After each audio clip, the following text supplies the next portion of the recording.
Imagine this, a tiny island in the middle of the Mediterranean, facing the full wrath of the largest empire in the world.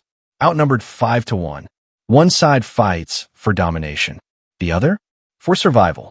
This is the story of the Great Siege of Malta, the battle that shocked Europe and shattered an empire's dreams.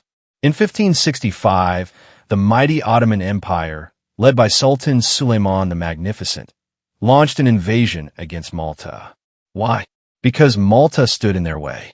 The Knights Hospitaller, also known as the Knights of St. John, controlled this island, and they had a reputation for being fierce, unbreakable warriors.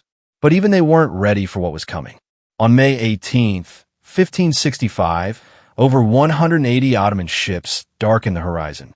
40,000 soldiers, janissaries, and corsairs descended on Malta.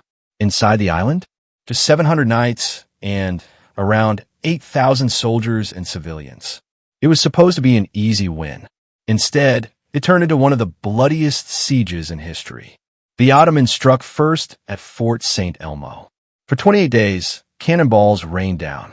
The knights fought tooth and nail, refusing to surrender. When the fort finally fell, nearly every defender lay dead. But their sacrifice bought precious time, and it broke the Ottomans' confidence. Next came Fort St. Michael and Burgu, home to the Grand Master Jean de Valette, aged 70, but still swinging his sword on the front lines. Wave after wave of Ottoman attacks were repelled. Bodies piled up. The stench of death hung in the air.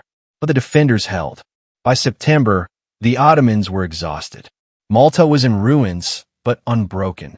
Then, out of nowhere, a relief force from Sicily landed. The tide turned in an instant. The Ottomans, humiliated, fled the island.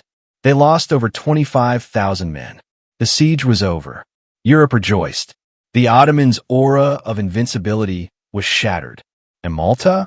It became a symbol of courage, resistance, and unbreakable faith. The Great Siege of Malta wasn't just a battle. It was a message that even the smallest nations can change the course of history.